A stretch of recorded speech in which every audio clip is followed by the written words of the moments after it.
I only meant to stop by for an hour. Maybe less.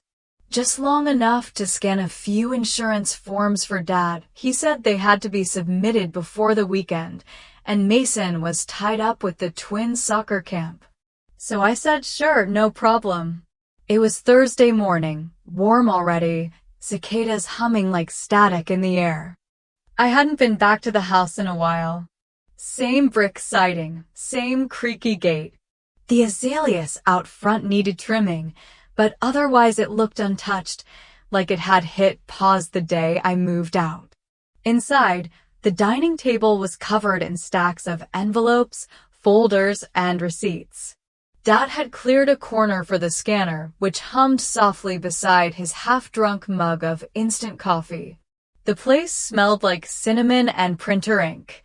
I tried to get it all organized, he said, waving vaguely at the piles. You tried, I smiled, rolling up my sleeves. Let's see what's what. I got to work, sorting medical bills from utility payments, separating papers with highlighter marks from those that were clearly junk.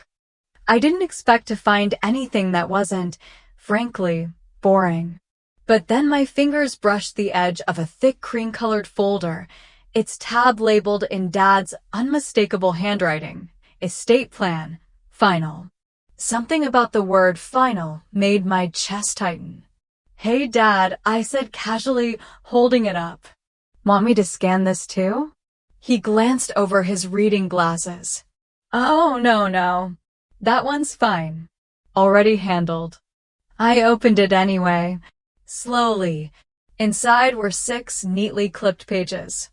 I skimmed the top, then the second. Legal wording, the kind I'd reviewed countless times in my own work. But this wasn't someone else's life.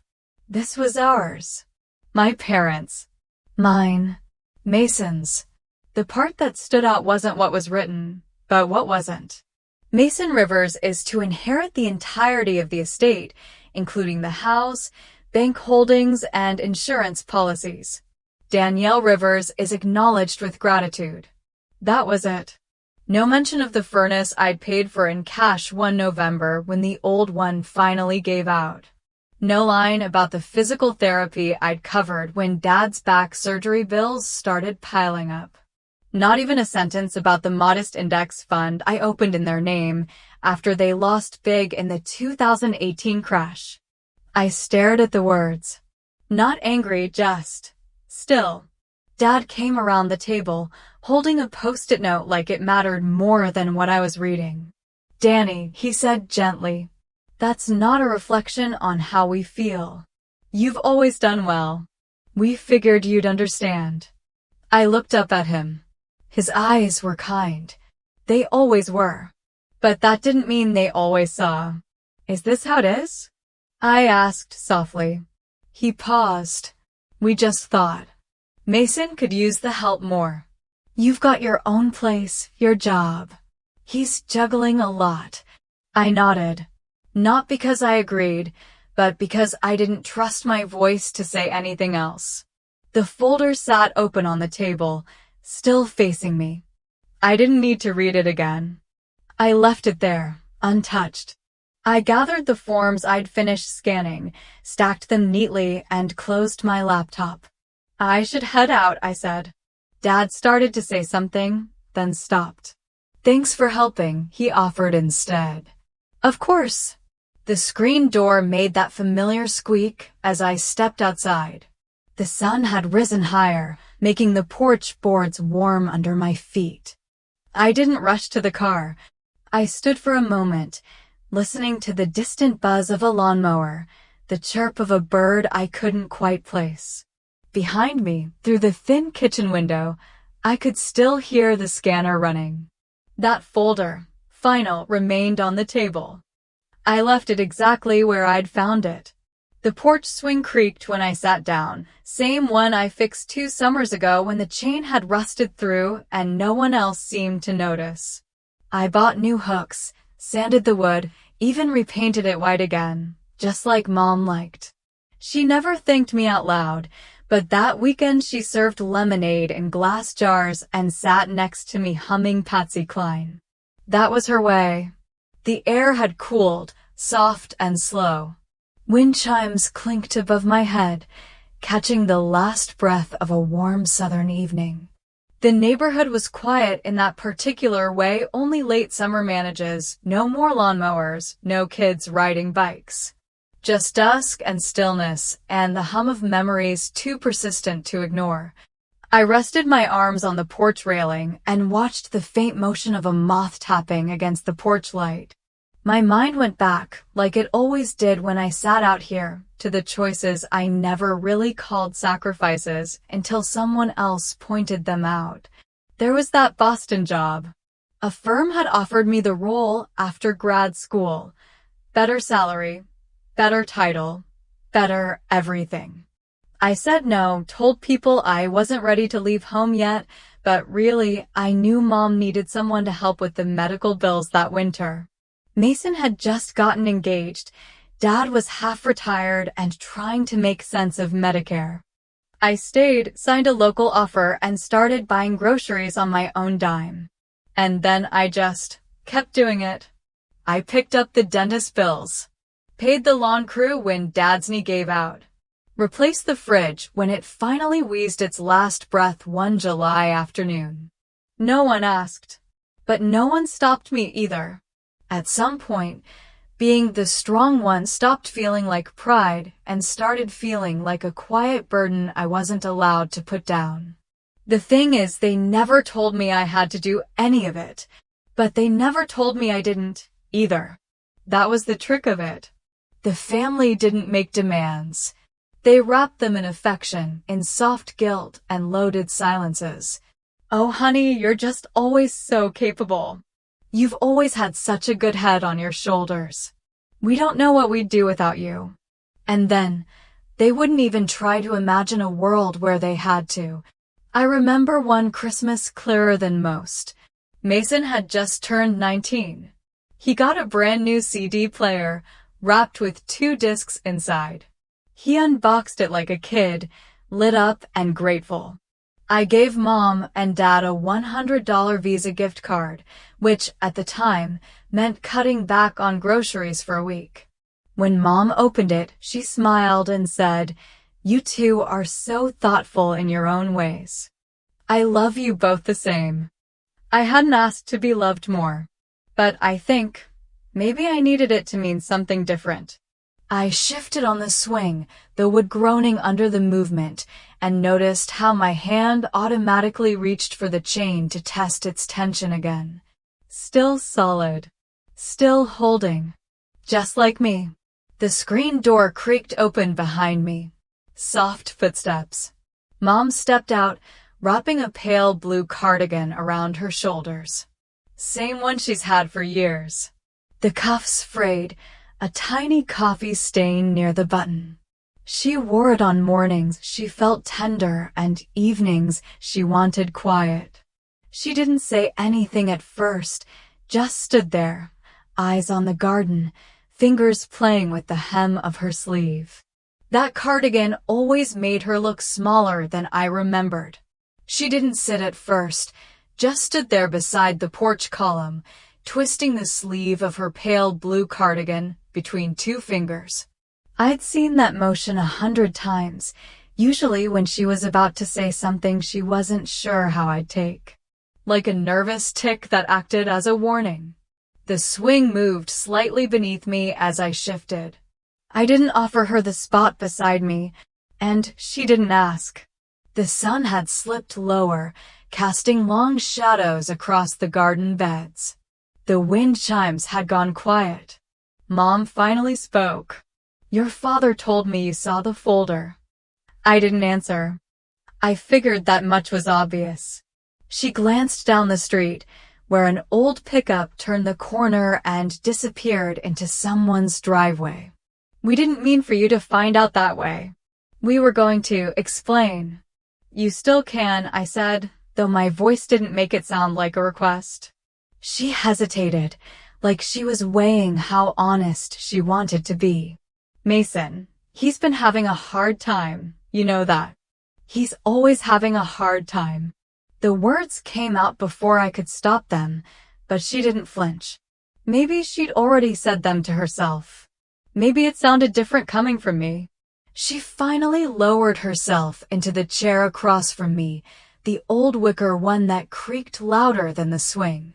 Her hands folded neatly in her lap, except for the one that kept going back to that sleeve. "We co-signed a loan for him," she said. "Last year. 35,000. It was supposed to help him get back on his feet." I looked at her. "And did he?" She didn't answer directly. "He's trying." I stared out into the yard. The patch of grass Mason used to mow reluctantly, leaving crooked lines across the lawn. The garden bed I used to weed without being asked. Everything suddenly looked like a ledger. Who did what, who gave, who received. Mom's voice was gentler now, like she was trying to pet the edge of the truth. "You've always been steady, Danielle. We never had to worry about you." Steady.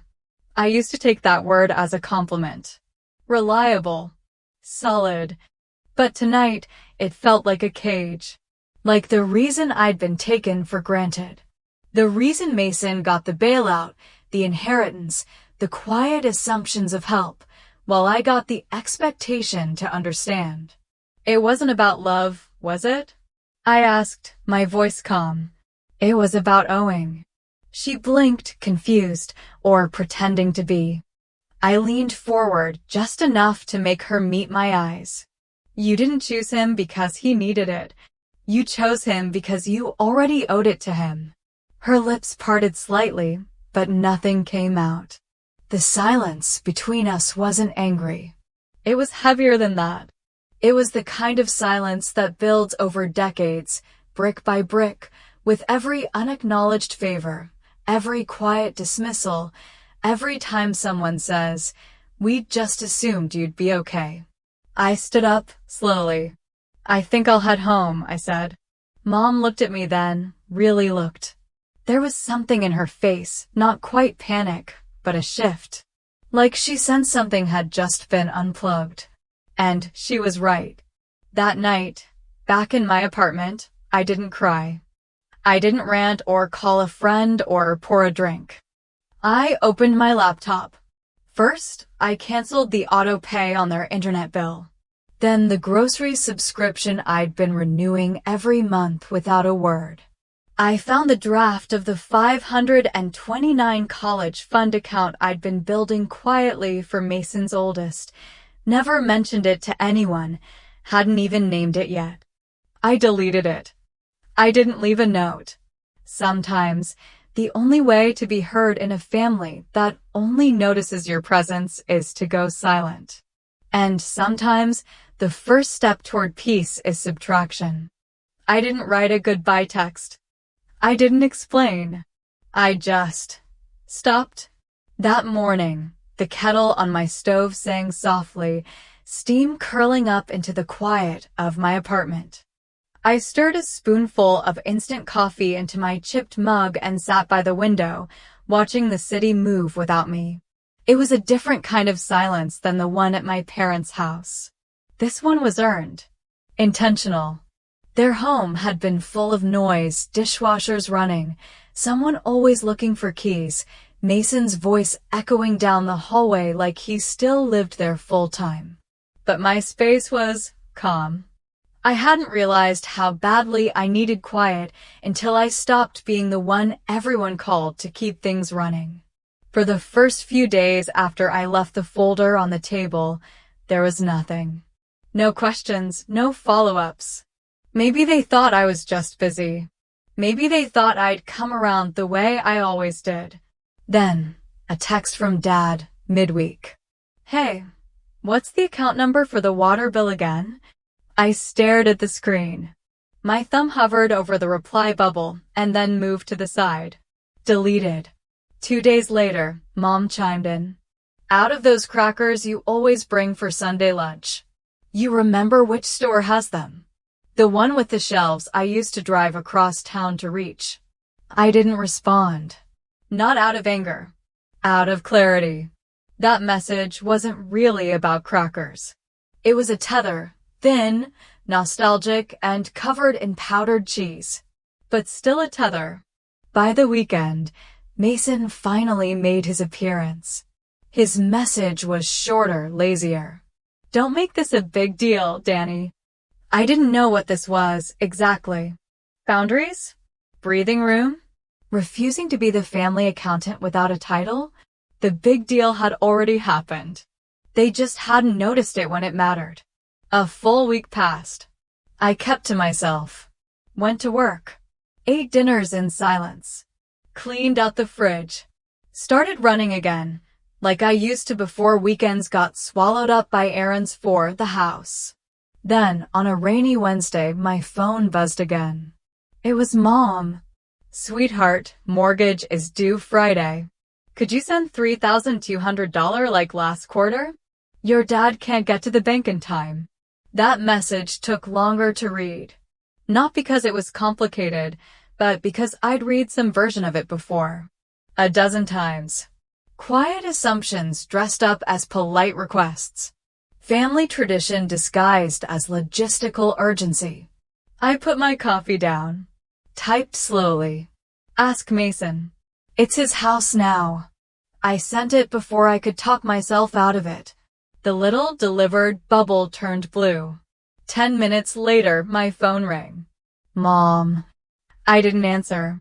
2 minutes after that, again. Then again. The calls came in waves, like she believed if she just tried often enough, I'd slip back into old rhythms. Like the Danny who showed up, fixed, paid, arranged, was still on the other end. But she wasn't. Not anymore. I left the phone face down on the kitchen counter. The screen lit up again and again, vibrating faintly against the wood. Each buzz was a ghost of the girl I used to be, trained to respond, to keep the wheels turning. Just a photo, really. A single sunflower in a chipped blue vase on my parents' front porch table, one I'd repainted 2 summers ago while Mason napped through a family work day. The caption was simple. "We gave everything." Nothing else. No tags. No names. Just that. But I knew the tone. I sat back from my laptop, that vague unease crawling in. I hadn't spoken to them in almost 2 weeks, not since the mortgage request and the echo of phone calls I never returned. They'd gone quiet after that. But silence in my family was never just silence. It was strategy. I clicked on the photo again. Dozens of likes. A few hearts. Cousin Janie commented, "Always been the most generous souls I know, yellow heart." Aunt Claudette chimed in. Some folks just forget where they came from. It was subtle, at first, just enough implication to feel personal without saying my name. And yet, I was everywhere in that post. The absence was the accusation. The next day, Mason shared it. Same photo, same caption. But he added something to the top. "Some people only care when they're getting something." That one stung more than I expected. Not because it was true, but because it was believed by people who knew only enough to assume, never enough to understand. I hadn't commented. I hadn't messaged. I didn't even like or block the post. But I refreshed the page again and again, watching hearts float up in real time. These weren't strangers. These were my mother's bridge partners. My old youth group leader. My 2nd grade teacher. Each one clicking like as if it cost them nothing.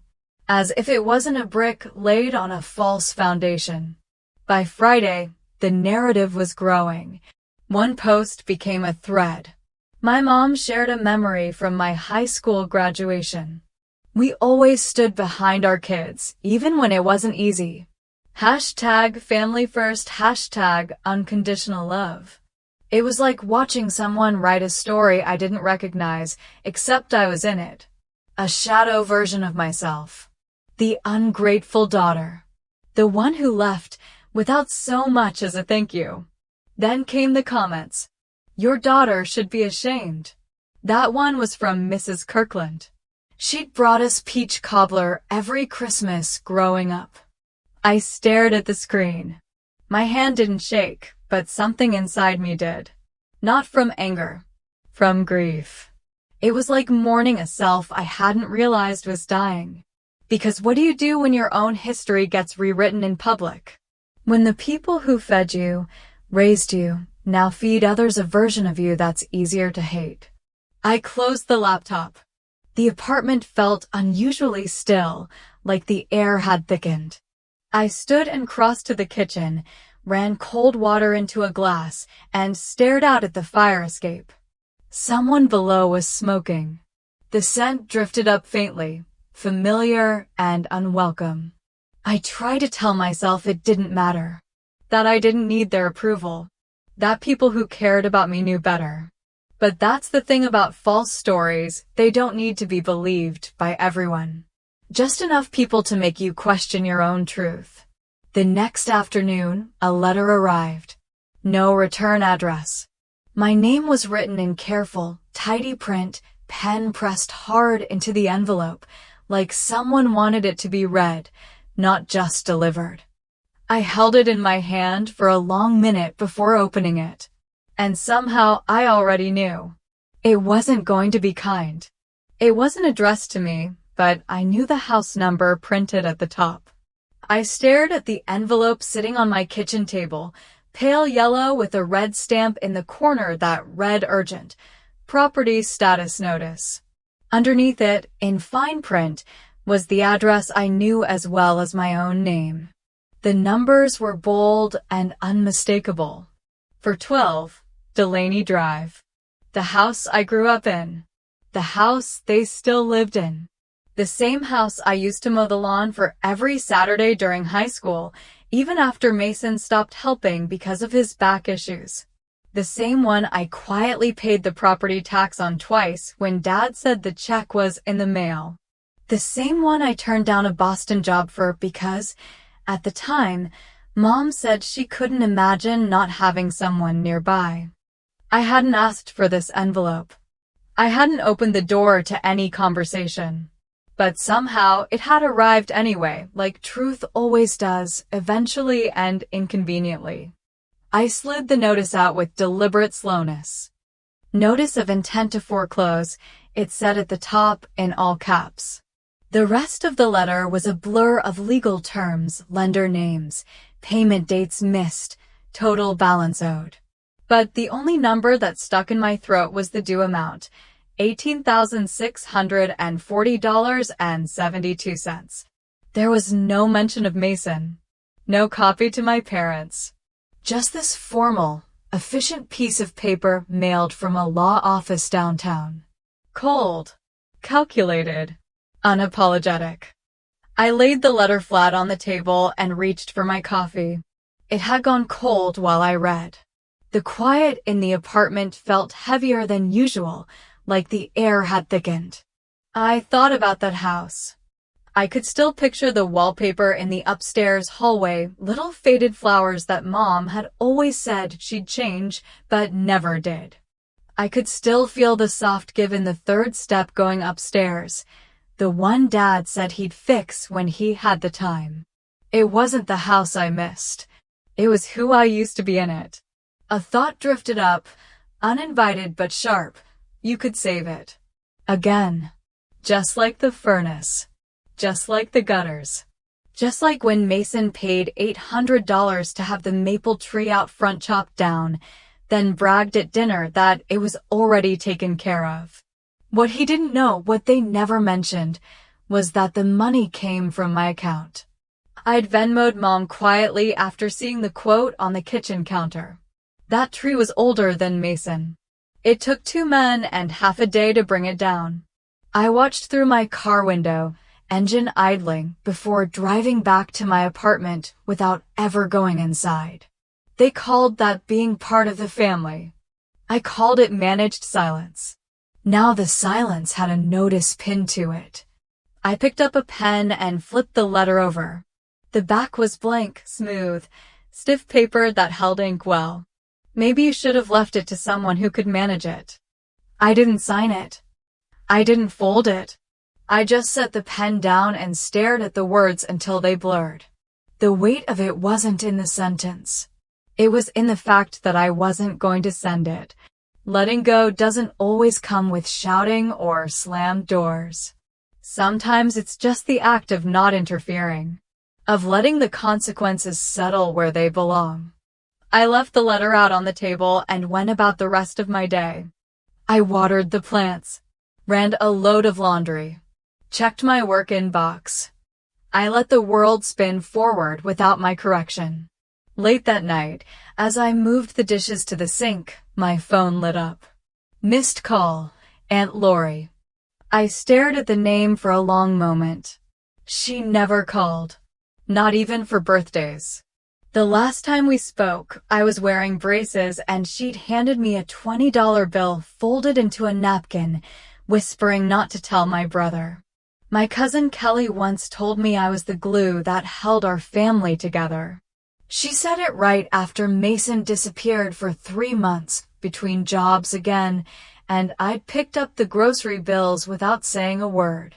We were in the back seat of her Civic, eating gas station pizza and laughing too loud about something dumb.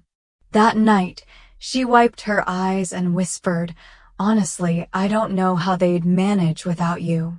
I remembered that exact sentence as I stared at her name now, glowing on my laptop screen, right underneath my dad's latest post. It wasn't the words that got me. It was the emoji. A red heart. Left by Kelly. Dad's post wasn't even subtle this time. He'd written, "Some people forget where they come from. Some people bite the hand that fed them." No names.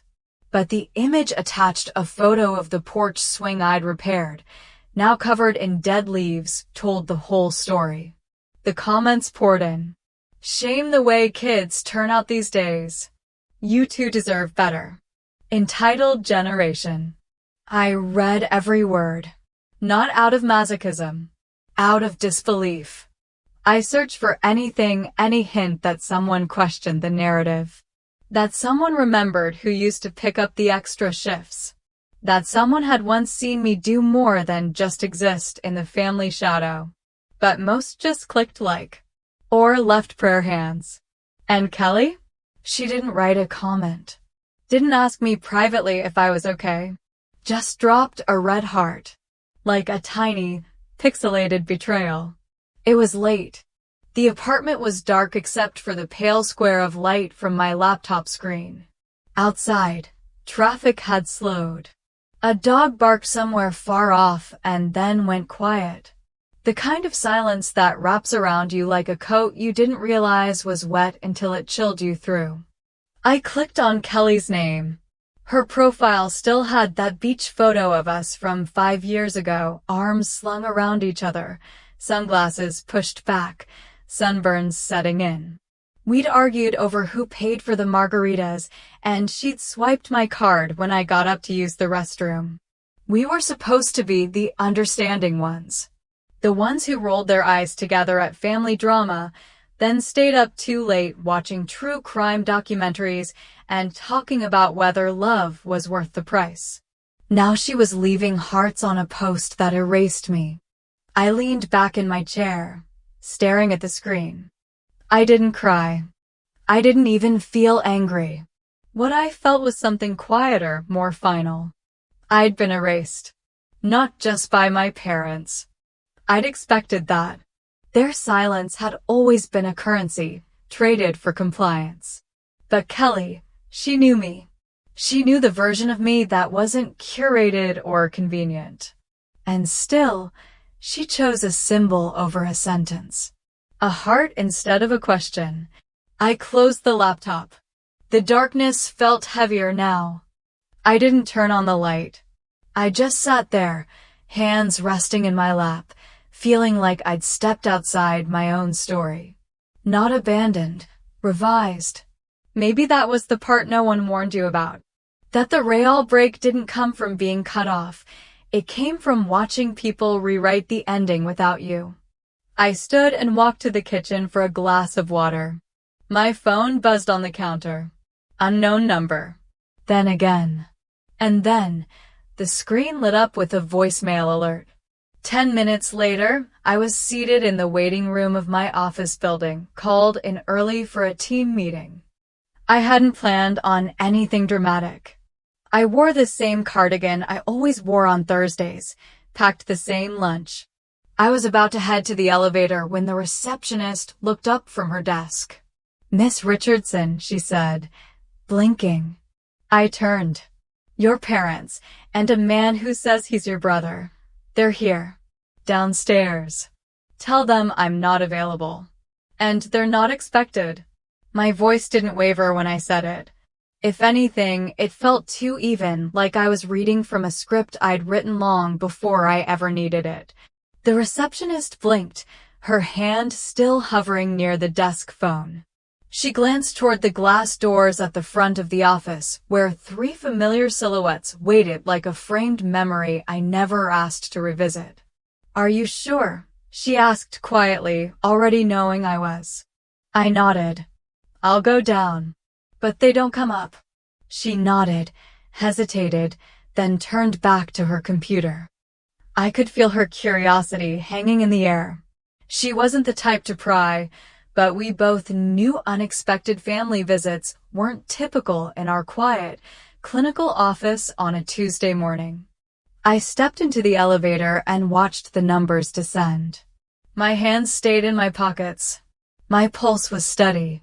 By the time the doors opened to the lobby, they were already facing me. Mom was holding a reusable grocery bag, like this was some casual errand she happened to stop by during. Her cardigan was the same one from the porch that night, pale blue and fraying at the sleeves. Dad stood stiffly next to her, hands in his jacket pockets, rocking slightly on his heels like a man practicing patience.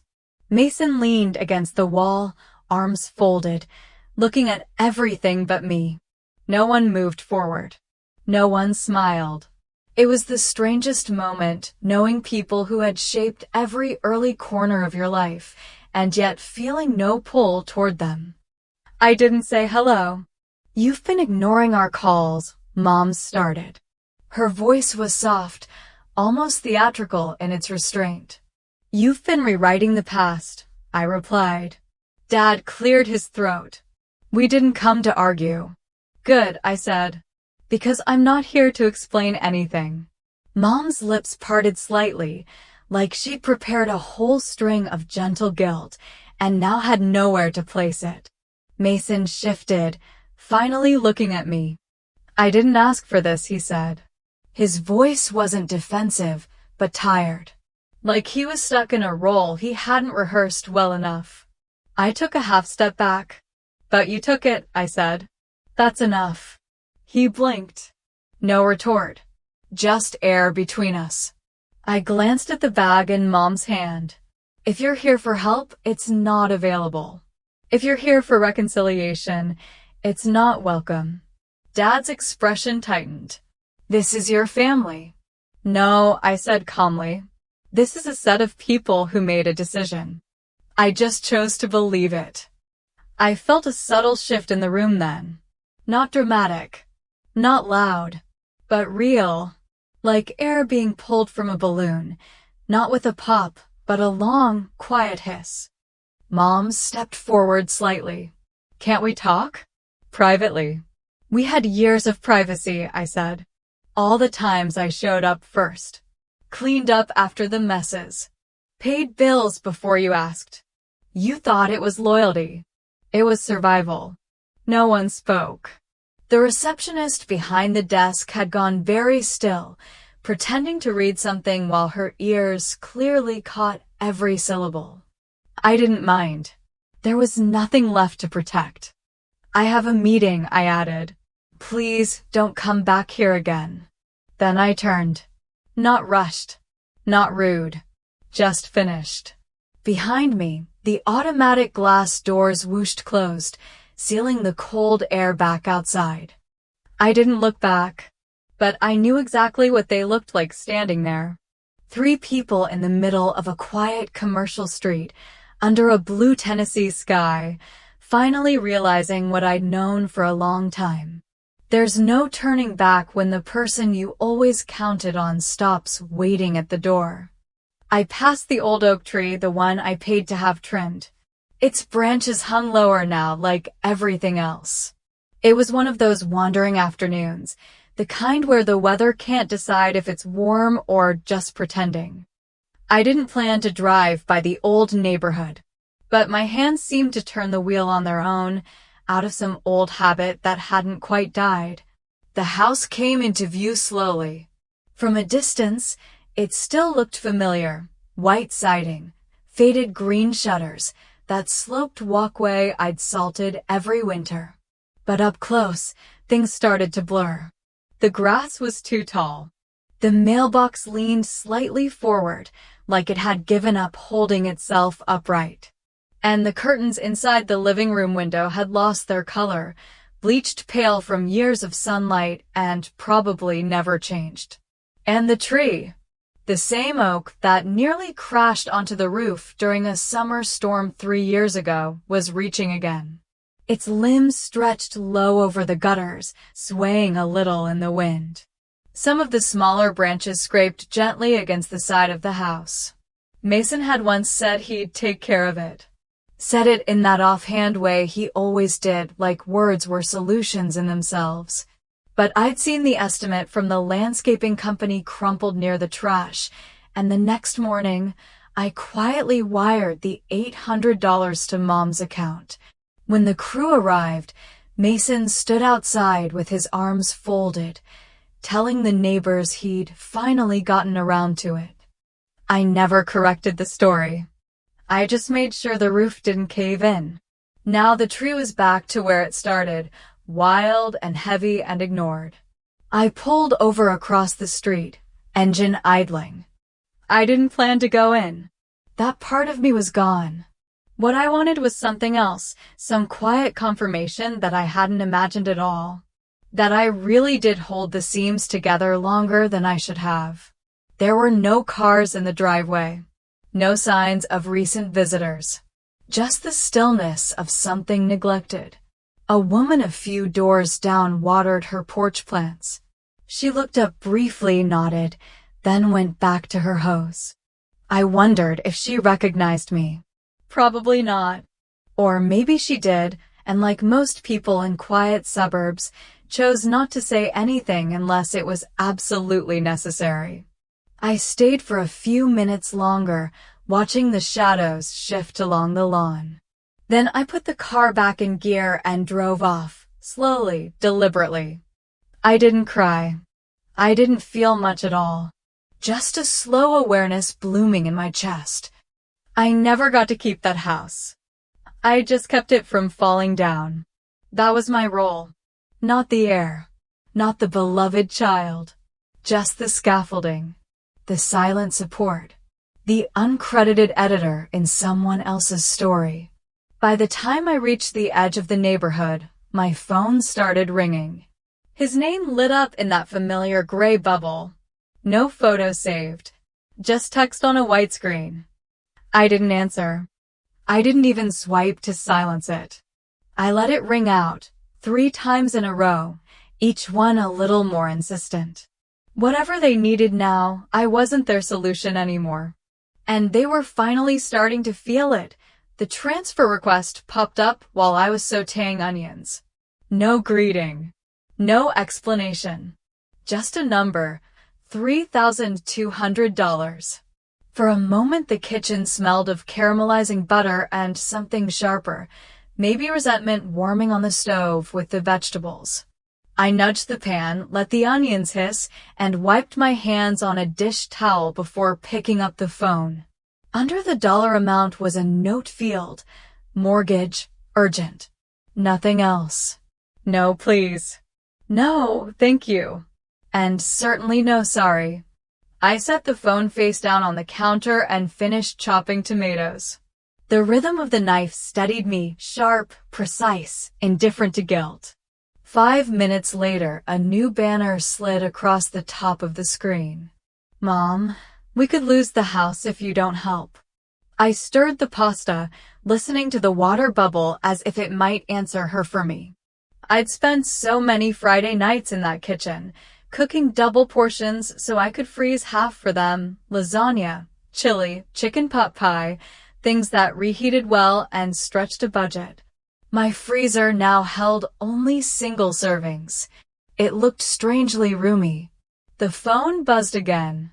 Dad, you'd let your parents go homeless? Homeless. I thought of the house, shutters drooping like tired eyelids, gutters clogged, the porch swing squeaking in an empty breeze. Homeless was a heavy word for people who still owned four walls and a roof, even if they'd mortgaged both to the hilt. I drained the pasta, added it to the sauce, and turned the burner to low. Then I picked up the phone, opened the transfer request, and pressed decline. The confirmation popped up, "Are you sure?" As though the device itself doubted my resolve. I tapped yes and set it aside. Silence for almost a full minute. Then the buzz returned, longer this time, insistent. "Mom, I know you're busy, sweetheart, but this is serious. Dad, your mother's blood pressure is up. She can't handle this stress." I leaned against the counter, letting the steam from the pot fog my glasses. A small part of me noted the irony, all those years of quietly absorbing stress so their blood pressure wouldn't rise, and here it was anyway, proof that worry grows back when you haven't learned to manage it yourself. I typed slowly, deliberately. They're not homeless. They're just uncomfortable. For once. I hovered over send, then deleted the line. Not because it wasn't true, but because truth had become a currency none of us seemed able to spend without overdrafting grace. So I said nothing at all. Another buzz. "Dad, we raised you better than this." Better than what? Better than boundaries? Better than refusing to finance someone else's denial? I stirred the pasta one last time, portioned it into a bowl, and carried it to the small table by the window. City lights blinked outside, reflected in the glass. Behind me the phone chimed again and again. The sound was rhythmic, almost metronomic, counting out the beats of their disbelief. I muted the notifications. The first bite of pasta tasted like freedom salted with unease. Was this what selfishness felt like? Or was it self-respect finally stretching its legs? When I finished eating, I rinsed the bowl, wiped the counter, and emptied the trash. Ordinary tasks, mundane, unremarkable, yet each one felt like staking a flag in a new territory where obligation didn't overshadow oxygen. I was halfway to the bedroom when the phone lit up once more, screen bright in the darkened apartment. "Mason, you're making this worse than it needs to be." No period. Just the sentence, blunt and shapeless, landing in the silence like a stone dropped in still water. I let the screen go dark, the message unswiped. Mason's words hovered in the room, weightless and heavy at the same time. For a long moment I stood there, listening to the low hum of the refrigerator and the softer hum of my own pulse, steady, unhurried, alive in a way it hadn't been for years. And somewhere beyond my walls, the house on Delaney Drive sat beneath an untrimmed oak, waiting for a rescue that would not come. No return address. No name. Just wait and a foreclosure notice inside. It arrived late in the afternoon, tucked in among a grocery flyer, a coupon for new tires, and a letter from the bank with my name spelled slightly wrong. The envelope was a standard off-white, the kind that feels like it belongs to everyone and no one. I recognized the paper stock before I even opened it. There's a particular stiffness to official mail, a subtle tension that makes it different from anything else. It held itself upright in my hand, like it had something to say even before I peeled it open. Inside, notice of foreclosure intent, 90 days remaining. Property, 118 Delaney Drive.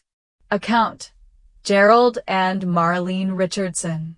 Total due, $7,864.37. My name wasn't anywhere on the page. Not in the salutation. Not in the body. Not even in the fine print at the bottom. Still, it had come to my address. I laid it flat on the desk beside my tea mug. The window was open, and a light breeze stirred the corner of the notice. The air smelled faintly of lilacs from the bushes below my apartment balcony. For a moment, I just watched the paper flutter like a pulse. There was no letter inside. No post-it note in Mom's handwriting. No attempt at warmth. Just the cold math of neglect. Dates, amounts, warnings. I turned it over and stared at the back. Then I reached for a pen and wrote on the empty flap.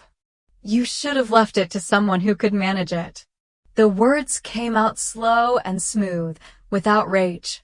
Just a quiet statement of fact, the kind that doesn't need emphasis to be heard. I stared at the sentence for a long time. Then I folded the envelope again, tucked it inside an old folder in the bottom drawer of my desk, and slid the drawer shut. Not shredded, not returned. Just filed away.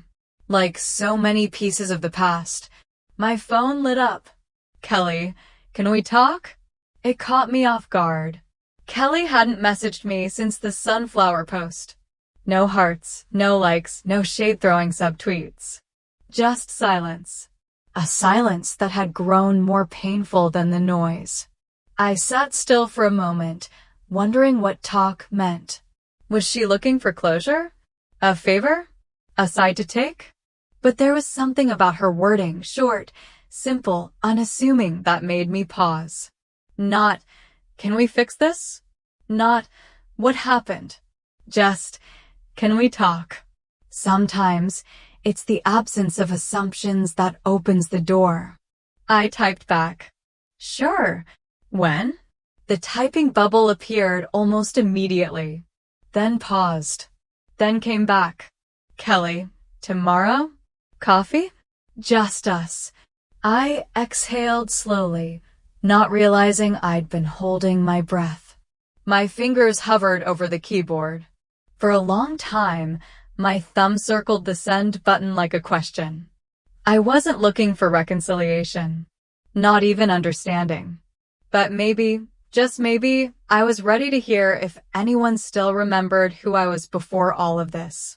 Before the bills, before the blame, before the inheritance I never asked for and never received. I sent back, okay, 10 a.m. at Willow and Bean. Then I put my phone face down on the desk and looked back at the drawer. The house wasn't mine. The debt wasn't mine. Even the envelope wasn't mine. But tomorrow, the words would be. I didn't walk away from family, I said. I walked away from being used. Kelly stirred her iced tea with the straw, eyes down. The clinking of ice echoed louder than it should have in a cafe this quiet. Across from her, I kept my hands wrapped around a warm ceramic mug, not for the heat, just for something to anchor them to. The coffee shop smelled faintly of cinnamon and roasted beans. It was one of those places where the baristas wrote your name in cursive and the napkins had quotes about kindness printed in soft fonts. Willow and Bean. I'd come here on weekends sometimes, but this was the first time in a while that I wasn't alone. The seat across from me had been empty too long. Kelly finally looked up, her expression tight with discomfort, but not cruelty. I'm not here to fight. I didn't think you were. She paused. It's just. I didn't expect it to get this far. Everyone says you've changed. There it was. That word. Changed. As if self-respect was a mutation. As if drawing lines made you unrecognizable. I took a sip of my coffee. You know what hasn't changed? I asked. The way people demand things from the person who mustn't be named. Kelly tilted her head. You know, I said, the one who's always there, always covering, always the first to show up with food or fix the printer or take care of the last-minute emergency. The dependable one. I set the mug down gently. And when that person finally stops showing up, it's not that they disappeared. It's that no one bothered to notice them until they were gone. Kelly looked away, out the window. A delivery truck beeped as it backed into a loading space. 2 women laughed near the pastry counter. Life was still happening, even while truths were being quietly laid down like cards at a table. "I didn't mean to hurt you with the post," she said after a beat. I didn't know what to think. Mason's been telling people that you refused to even answer a call. And your mom. I know what they've said. I interrupted, not sharply, just enough to stop the spiral. They've had the loudest mic for years. She nodded slowly. It just felt easier to believe the version that kept the peace. That stung more than I expected. I didn't flinch, but I felt the bruise forming under my ribs. "You didn't believe me," I said softly. Kelly's voice dropped. "I believe you now." Silence stretched between us, thin and tender. No dramatic swelling music, no grand apology. Just a subtle shift in air pressure, like weather changing in small ways you only notice if you're really paying attention. I studied her, how she still fidgeted with her straw, how her left ring finger bore a fading tin line where a wedding band used to be. She looked tired, the kind of tired that isn't about sleep. "You were the one who used to say I held things together," I reminded her. "You said I was the glue." She nodded, barely. "And I still think you were. But maybe we just kept sticking things together that were supposed to fall apart." I didn't expect that line from her. It sat there for a moment, both of us watching it settle. We didn't talk much after that. The barista called out someone's name, the espresso machine hissed, and a toddler dropped a spoon on the tile floor with a clatter. The ordinary sounds of a world that didn't care whether 2 cousins were mending something or letting it stay broken. Eventually, Kelly stood up, wrapping her scarf around her neck. "Thanks for meeting me." I stood, too. "Thanks for coming." She didn't hug me. I didn't reach for her. It didn't feel cold. Just grown. We walked out together, but at the sidewalk, we drifted in opposite directions. The afternoon sun filtered through leaves overhead, dappling the pavement like scattered thoughts. I didn't feel lighter or heavier. I didn't feel victorious or wronged. Just clearer. Like a mirror wiped clean, not prettier, not kinder, but honest. I'd been waiting for someone to listen. And someone finally did. That was enough. Not everything, but enough. The porch light was off. The swing I once fixed was gone. And I didn't need to see inside to know it wasn't mine anymore. It was early winter, the kind of chill that clings not with frost, but with memory. The trees had lost most of their leaves, leaving only skeleton branches that scratched gently against each other in the breeze. I had parked down the block, far enough that no one would think I was stopping by. I wasn't. I stood across the street, gloved hands tucked into my coat pockets, scarf pulled high on my neck. The sky was gray, not stormy, just still, like it had already settled into hibernation. The house looked smaller than I remembered. Or maybe it had just slouched under the weight of time and silence. The grass was patchy, yellowing in wide streaks across the lawn. The shutters hung slightly uneven. One of them on the left side of the window had slipped its bottom hinge. It swayed with every gust of wind, tapping rhythmically against the siding like a reminder of something undone. And that crooked "for sale" sign, tilted to the right, as if whoever hammered it and had given up halfway. I didn't cross the street. I didn't need to. The house had nothing left to offer, and I had nothing left to retrieve. There was a time, years ago, when this place felt like the center of everything. I could still remember the smell of Mom's baking lemon squares and cinnamon rolls floating down from the kitchen while Mason and I crouched in the basement, painting the walls a too bright blue. Dad had just finished building out the drywall and insisted we make it our own. We'd argued over what shade of blue to use. Mason wanted something bold. I had picked a gentler tone. We ended up with a strange mix of both, cloudless sky walls trimmed with navy corners. It looked like two kids had fought over a box of crayons. And maybe we had.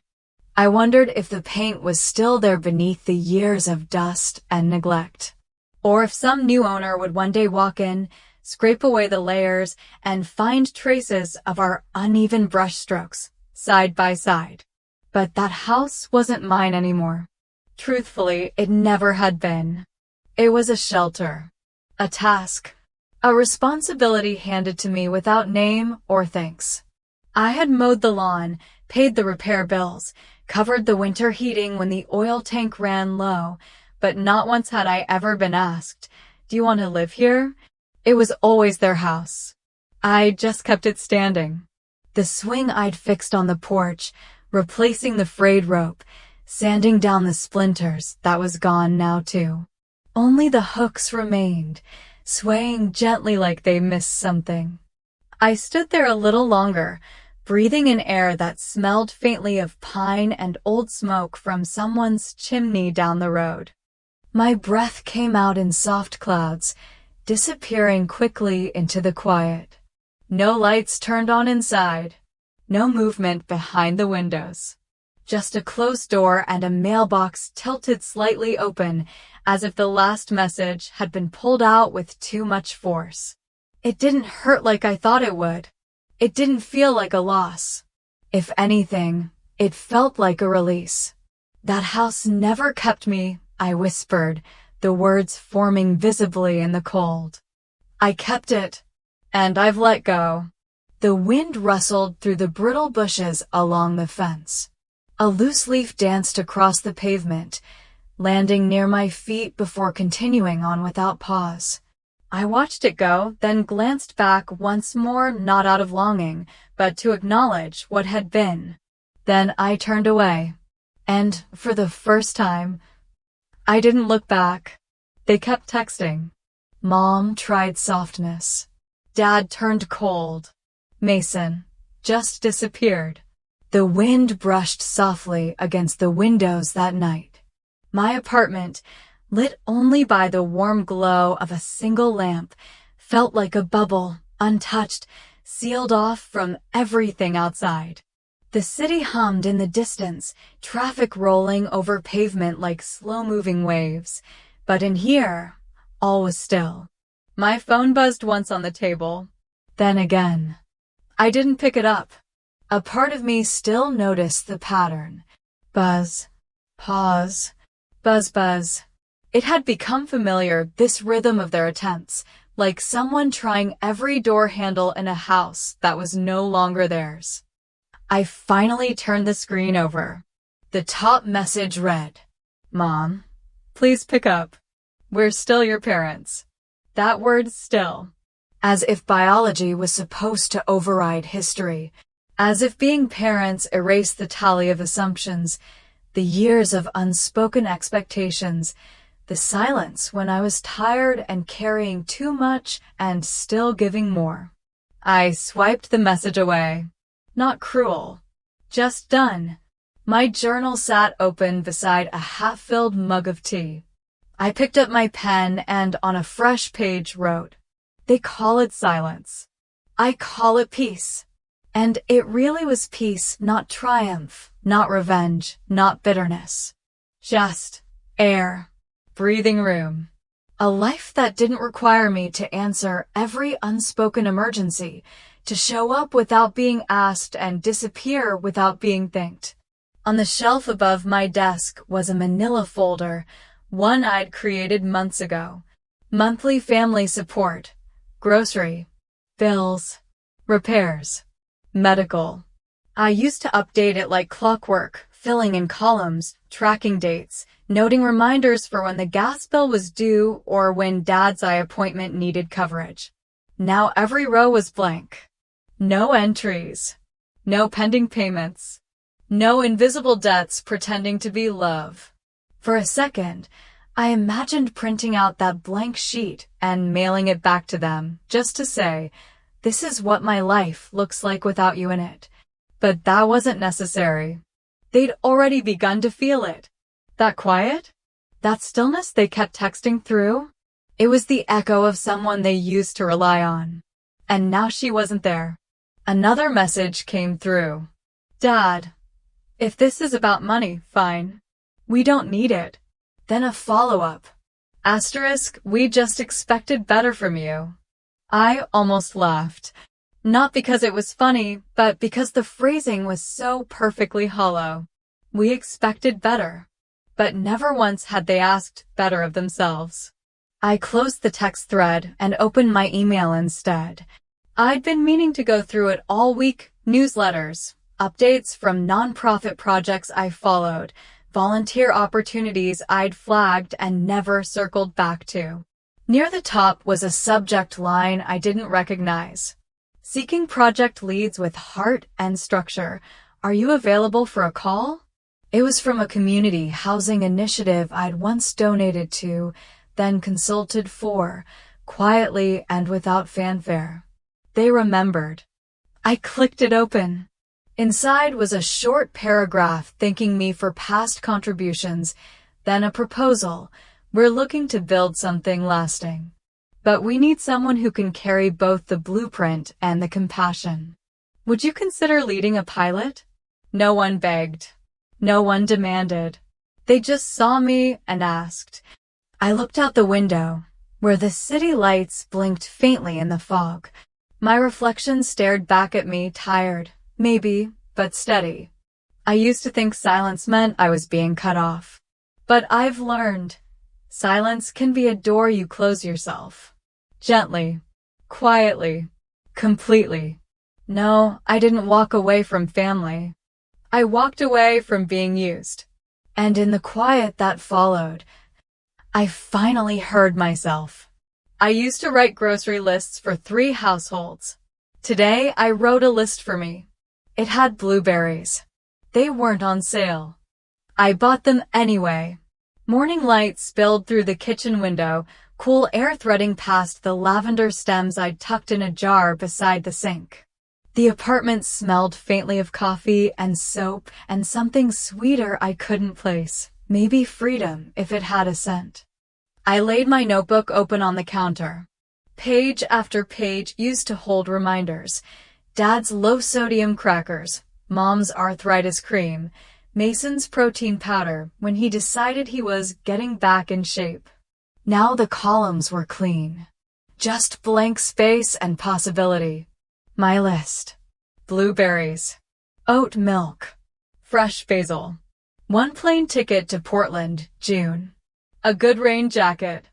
I smiled at that last item, imagining a coastal breeze that wasn't carrying anyone else's worries. I boiled water for oatmeal, added a handful of berries, watched their skins burst purple in the steam. The spoon clinked softly against the pot, steady and unrushed. Outside, a bus rumbled past, carrying strangers to obligations that weren't mine. I used to envy people who seemed detached from their families. Now I understood. Detachment isn't cold. It's sometimes the only way to stay warm inside yourself. I sat at the small table and opened my journal, the same one that once read like an expense ledger disguised as feelings. I dated the top of the page with no month, no year. Just a clear morning. Then I wrote. I wasn't their backup plan. I just never said no before. The pen paused. The sentence felt like a stone set gently in water, no splash, just the ripple of recognition.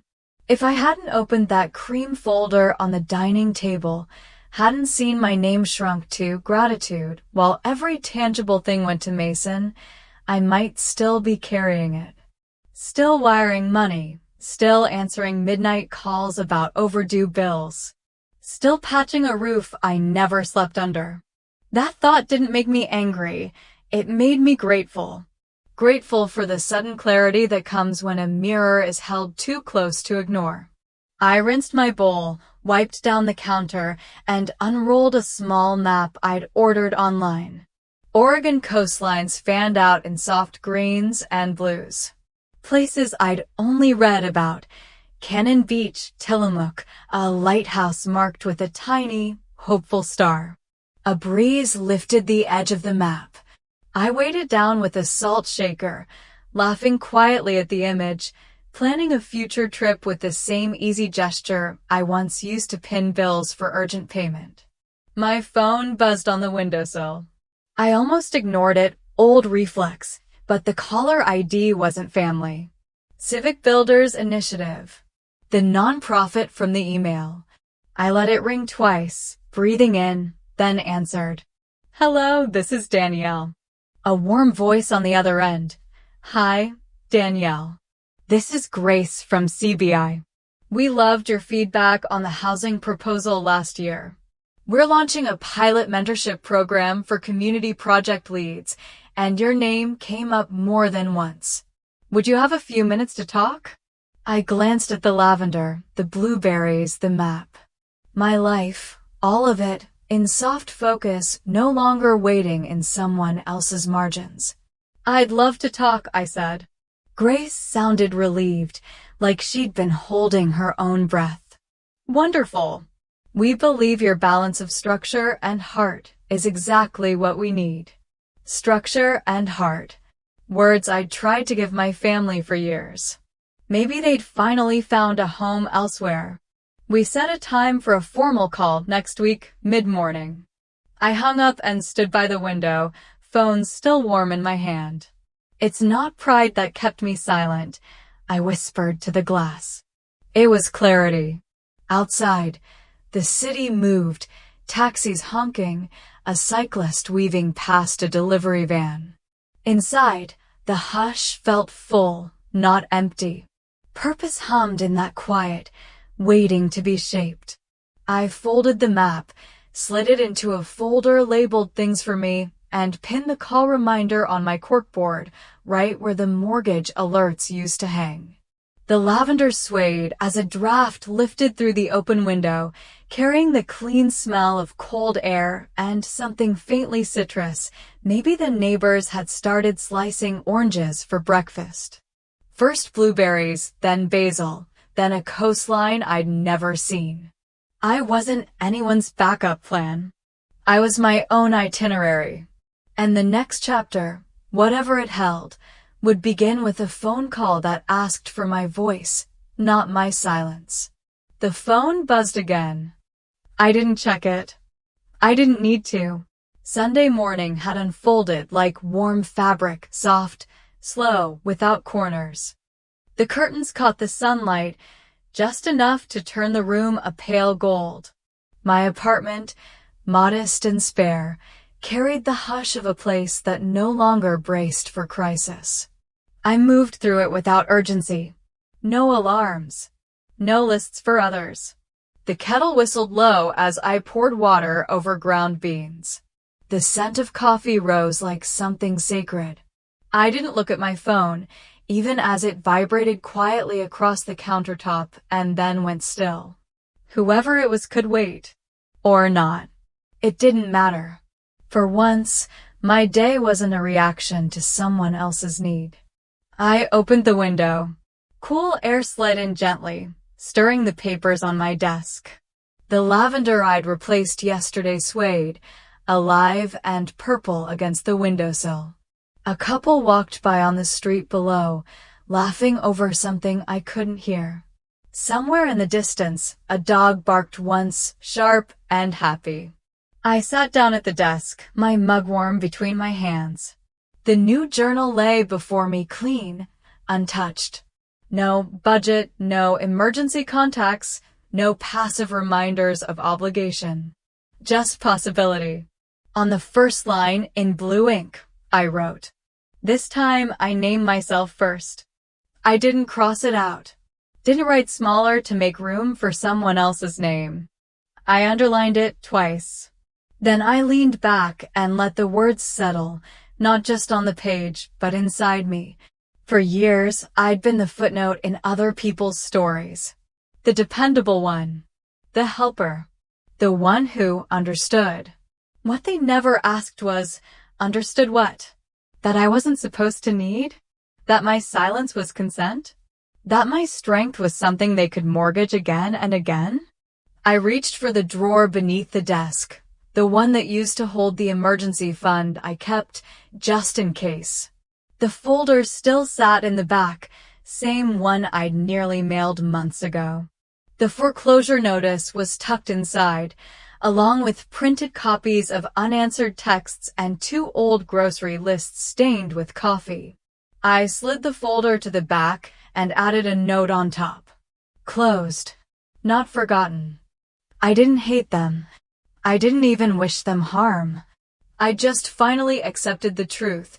Love doesn't survive on expectation alone. It needs recognition, not repetition.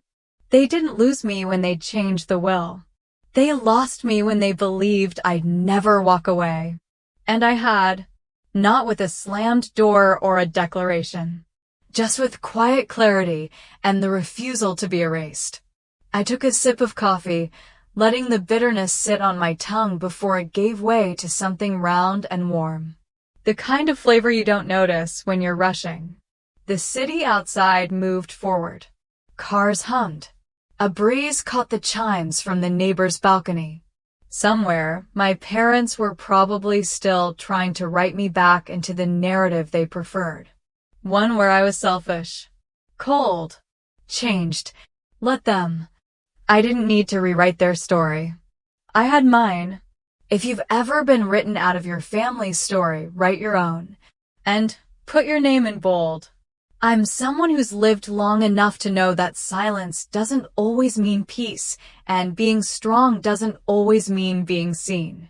After walking with Danny through this quiet, powerful story, I want to share what it meant to me not as a narrator, but as a person who's been on both sides of that invisible line, the giver and the one forgotten. To me, this was never just a story about a will or a house. It was about how easy it is, sometimes, to erase the one who holds everything together. And how, when that person finally stops answering the call, people often ask, why now? Never realizing the question should have been, why didn't we notice sooner? What stayed with me the most was not Dani's silence, but her choice. The choice to walk away without hate, and to build a life where she wasn't always waiting to be thanked. That takes strength, not the kind that lifts burdens, but the kind that finally sets them down. And you? Have you ever felt invisible in your own family? Have you ever given until you were empty and still been told it wasn't enough? If you have, I'd love to hear your story. Share with me in the comments. Just knowing someone else understands can be healing in itself. If this story reminded you of a time when you had to choose yourself, leave a comment with a simple #1. Or just tell me where you're listening from, your city, your state. Let's connect. And if you'd like more quiet stories like this, stories about real emotions, unspoken tensions, and gentle truths, don't forget to subscribe. There's more to come, and I'd be honored to have you walk with me again. Thank you for staying with me through all 16 chapters. Whether you saw yourself in Danny or someone else entirely, I hope this journey left you just a little more certain of one thing. You deserve to be part of the story. And this time, let it have your name at the top. See you in the next one. Until then, take care of your heart.